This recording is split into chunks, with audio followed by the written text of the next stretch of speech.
더 좋은 거 줄게.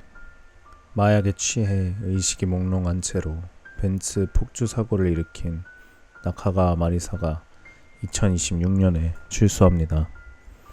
벤츠 폭주 사건. 2020년 5월 20일 오후 0시 50분경 도쿄도 오타구에서 음식점 직원인 나카가 마리사가 운전하던 벤츠를 시속 약 120km로 폭주시켜 보도를 걷고 있던 여성 회사원 타카하시 하루카 씨를 치고 도망쳐 사망케 했다. 경시청에 따르면 사건 현장에서 약 850m 떨어진 노상에서 수상한 여성이 괴성을 지르며 배회하고 있다는 신고가 있었고, 같은 날 12시 30분경 경찰관이 현장에서 나카가와에게 직무 질문을 했을 때 나카가와는 차에 틀어박혀 15분 정도 실랑이를 계속하다가 갑자기 벤츠를 급발진시켜 현장에서 도주했다.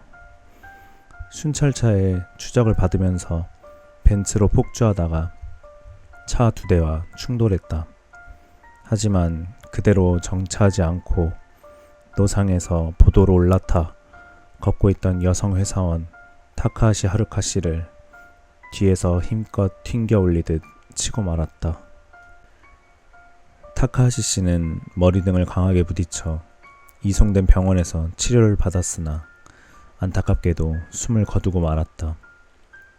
사고 현장의 사진이 X 등의 SNS에서 확산되었는데 나카가와가 타고 있던 벤츠의 앞부분은 크게 파손되어 보기에도 처참한 상태였다. 화단에 충돌하고 나서야 벤츠는 정차했다.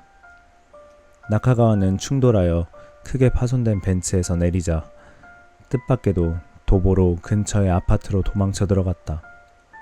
아파트의 방범 카메라에는 수상한 모습으로 휴대전화를 꺼내 누군가에게 전화를 거는 나카가와가 찍혀 있었다. 그 후 아파트 10층에서 추적해온 경찰에 의해 현행범으로 체포되었다.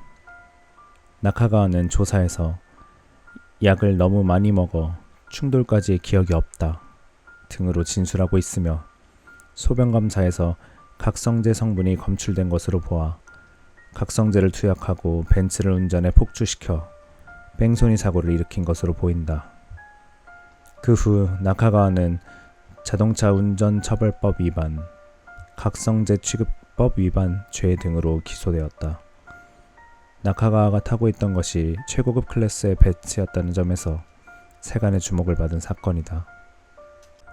나카가와 마리사에 대해. 나카가와는 사건 당시 31세로 보도되었으므로 출생 연도는 1988년이나 1989년이 된다. 나카가와에게 형제는 없었고 외동이었다. 어릴 때 아버지를 여의고 그 후에는 어머니와 둘이 살았던 것 같다. 중학생 때 어머니와 둘이서 카나가와현 가와사키 시내의 아파트에서 공영주택으로 이사했다는 인근 주민의 증언이 있다. 당시에 나카가와는 조용한 타입으로 교육열이 높은 어머니 밑에서 본인도 공부에 열심이었고 성적도 우수했다. 사립중학교, 고등학교에 다녔다고 한다. 나카가와의 출신 중학교는 도쿄도 내의 사립중학교다. 하지만 인터넷상의 소문 수준의 정보를 포함해 나카가와가 다녔던 사립중학교는 특정되지 않았다. 중학교와 마찬가지로 고등학교도 도쿄도 내의 사립고등학교지만 이쪽도 특정되지 않았다. 하지만 나카가와는 고등학교 3학년 때 대학 입시를 위한 예비학교에 다녔다. 당시 지인의 증언에 따르면 나카가와는 중고 일관학교에 다녔다는 정보가 있다. 지인은 고등학교 시절의 나카가와에 대해 재색 겸비, 공부를 잘했다, 성격은 온화하다, 여배우 니야마 치하루 씨를 닮았다 고 증언하고 있다. 일부 인터넷상에서는 나카가와가 중학교, 고등학교 때 못생긴 캐릭터로 괴롭힘을 당했다는 정보가 있지만 진위는 불명이다. 하지만 이 무렵부터 나카가와는 잘나 보이려고 필사적이었던 것 같다. 나카가와가 다녔던 예비 학교에서는 요시다 시게루 전 수상의 측근으로 알려진 전설적 실업가인 시라스 지로의 친척이라고 떠벌리고 다녔던 것 같다. 나카가와는 아버지의 먼 친척에는 그 시라스 지로가 있어. 그래서 나도 국제적 감각이 있어. 라고 말했다. 고등학교 졸업 후 1년 재수하고 메이지 대학교 정치경제학부에 진학했다. 메이지 대학교에 진학한 나카가와였지만 장학금을 이용하고 장신구나 생활도 화려하지 않았다는 증언이 있다. 메이지 대학교 시절 친구의 증언에 따르면 나카가와는 종교나 오컬트에 관심을 가지고 재미삼아 그 집회에 참가하는 등 행동력 있는 타입이었다고 한다. 나카가와가 좋아하는 남성 타입은 불량배 기질이나 화려한 남자로 인터넷에서 알게 된 호스트와 교제했던 시기도 있었다. 20세 전후로 대학생이었던 나카가와는 2009년 말에 전 남편과 알게 되어 교제하고 6개월도 채 지나지 않은 2010년 2월 1일에 혼인신고를 했다. 전 남편과의 만남은 믹시에서였다. 믹시는 2000년대 중반부터 후반에 걸쳐 일본에서 가장 인기 있었던 SNS이다. 전 남편은 믹시 일기에 자작시를 게시하고 거기에 나카가와가 메시지를 보낸 것을 계기로 알게 되어 곧바로 교제했다. 나카가와의 전 남편은 나카가와에게 첫눈에 반했다고 말하고 있다. 몇 번째 식사에서 프로포즈를 했고 승낙받아 둘이서 들뜬 상태로 혼인신고서를 제출했다. 나카가와의 어머니에게 인사는 사후보고였다. 보고하러 갔을 때는 마음대로 하렴 이라는 무심한 반응으로 부모 자식 관계가 그리 좋지 않았다고 전 남편은 말하고 있다. 나카가와 전 남편의 결혼 생활은 처음에는 아주 평범했다고 전 남편은 말하고 있다. 후지산이나 야마나시의 온천에 가거나 오키나와에 여행을 가거나 생일에는 티파니 목걸이를 선물하기도 했다. 하지만 나카가와 전 남편의 아주 평범한 결혼 생활은 오래 지속되지 않았다. 나카가와는 결혼한 후에도 불특정 다수의 남자와 연락을 취하고 전 남편이 없는 틈을 타 집에 남자를 데려와 불륜을 반복하게 되었다. 금전 감각도 상식을 벗어나 전 남편은 매월 생활비로 20만엔, 용돈으로 5만엔을 주었지만 순식간에 써버렸다. 결혼한 지 불과 3개월 만에 나카가와의 남성 문제로 인해 둘은 이혼했다. 대학 졸업 후에는 제대로 된 직업에 취직하지 않은 것 같다. 20세 무렵부터 나카가와의 생활은 어지러워지기 시작했다. 인근 주민에 따르면 나카가와는 부지 내에 민폐가 되는 형태로 차를 주차시키고 차를 손보았다. 다른 주민이 주의를 줘도 미안한 기색 없이 무시했다. 또한 여러 남자들이 찾아와 심야에 엔진을 가동하는 등 인근 주민들은 소음 피해도 겪고 있었다.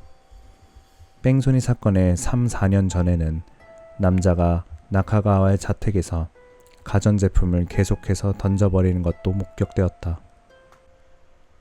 그 후 주민이 신고한 것으로 인해 나카가와 남자는 연행되었다. 나카가와는 뺑소니 사건 당시에도 결혼했다는 정보도 있었다.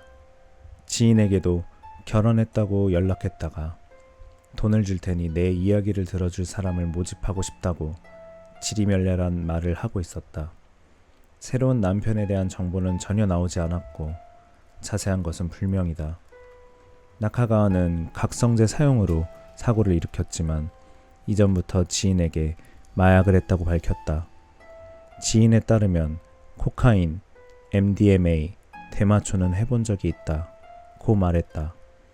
또 다른 지인으로부터도 DMT라는 임사체험을 할 수 있는 환각제를 사용한 적이 있다는 정보도 있다. 동료가 체포되고 자신도 신병이 구속되었지만 시치미를 떼고 버텼더니 불기소가 되었다고 호언장담했다.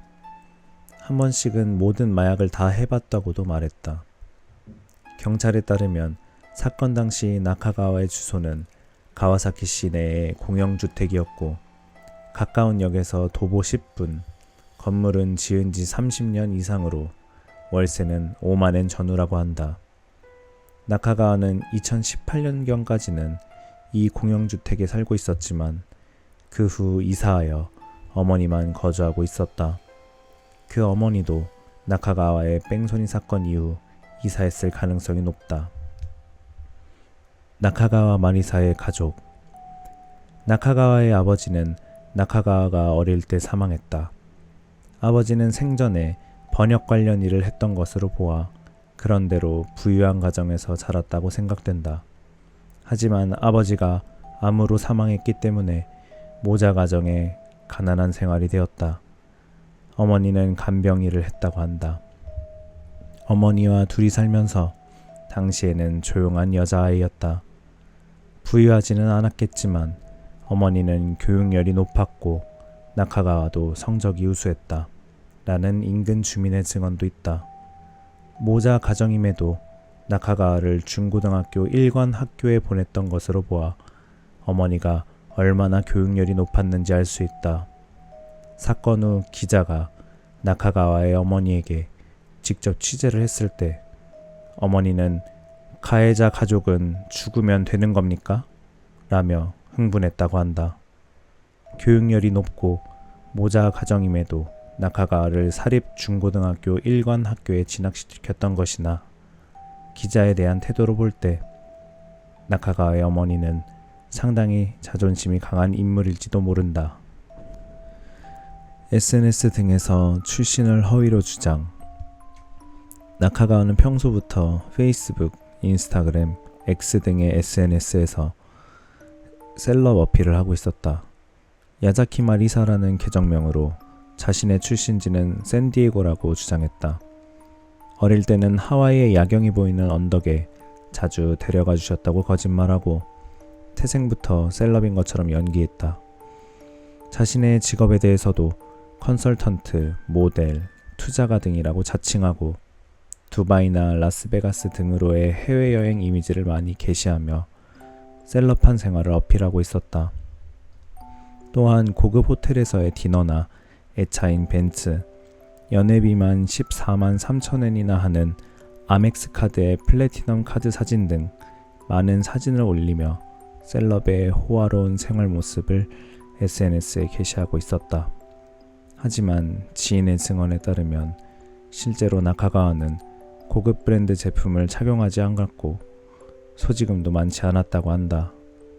사건 당시 나카가와가 타고 있던 벤츠는 SL 클래스의 SL63AMG라는 차종으로 신차 당시 가격이 2천만 엔이나 하는 고급차다. 정직에 취업하지 않은 나카가와가 왜 셀럽인 척하고 사고를 일으킨 벤츠를 탈 수 있었는지. 나카가와는 음식점에서 근무했다고 하지만 그 외에도 무역 관련 일을 하고 있다는 이야기가 있다. 원래 공부에 열심이었던 나카가와다. 머리 회전도 빠르고 영어도 일상 회화 정도는 할 수 있었다고 지인은 증언하고 있다. 셀럽 어필은 허세라고 말해지고 있지만 실제로 벤츠를 타고 있었던 것으로 보아 음식점뿐만 아니라 개인 사업으로 어느 정도의 돈을 벌고 있었다고 생각된다. 사건 전에도 체포된 적이 있었다. 전 남편과 이혼하고 5년이 지난 2015년경 갑자기 나카가와에게서 전 남편에게 연락이 왔다. 잠시 연락을 주고받았지만 내용은 근황보고나 상담 등의 평범한 내용이었다. 하지만 2019년 7월경부터 갑자기 연락이 두절되었다. 전 남편이 이상하게 여기고 있었는데 2019년 7월 22일에 미안, 체포됐었어 라는 연락이 왔다. 자세히 들어보니 마약 단속법 위반으로 7월 1일부터 20일간 구류되어 있었다고 한다. 전 남편과의 대화에는 나카가와의 변명이 줄을 이었다. 불기소로 끝나서 정가는 안 붙었어. 뭔가 기억이 안 나더라고. 아는 외국인한테 페루의 한약을 받았는데 그걸 가지고 다녔더니 그게 인돌이라는 마약이래. 안 썼어. 그냥 가방에 넣어서 가지고 다녔을 뿐이야. 차입 같은 거 대마초가 아니야. 진짜로 한약인 줄 알았어. 당시 나카가와는 무역 관련 일을 하고 있었다. 외국인과 연줄이 있었던 것도 짐작할 수 있다. 약물을 사용했는지 안 했는지 진이는 알 수 없지만 이 무렵부터 나카가와의 언행이 이상해지기 시작해서 노숙하고 있어. 나 이제 풍속업할 거야. 등의 말을 하고 있었다. 나카가와는 예전부터 불면증을 앓고 있었고 수면제나 정신안정제를 상용하고 있었다. 전 남편도 과거에 수면제를 사용했던 적이 있어서 나카가와의 상담에 응했던 것 같다. 정신안정제나 수면제 중 어느 것이 효과가 있는지 라는 이야기 중에 나카가와는 렉살티 줄게, 그리고 더 좋은 거 줄게 라고 의미심장한 말을 하고 있었다. 렉살티는 정신안정제의 일종이지만 더 좋은 거라는 것은 무엇을 의미했던 것일까? 한번 체포된 후에는 그때까지 이상으로 약을 놓을 수 없게 되어 약과 자신밖에 도와주지 않아 라고 말했던 적도 있다고 한다. 나카가와의 판결과 현재, 나카가와의 이기적인 폭주 운전으로 인해 죄 없는 여성의 목숨을 앗아간 사건에 어떤 판결이 내려질지 세간의 관심이 집중되었다.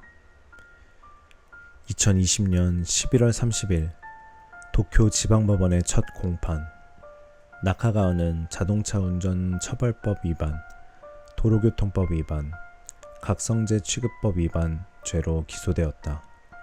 나카가와는 대체로 죄를 인정한 한편 소변검사 결과가 있었음에도 불구하고 각성제 취급 위반 죄에 대해서는 부인했다.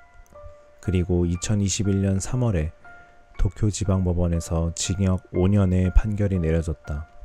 너무나 이기적인 행동으로 죄 없는 사람의 목숨을 앗아갔음에도 불구하고 징역 5년은 너무 짧다, 납득할 수 없다 등의 비판의 목소리도 나오고 있다.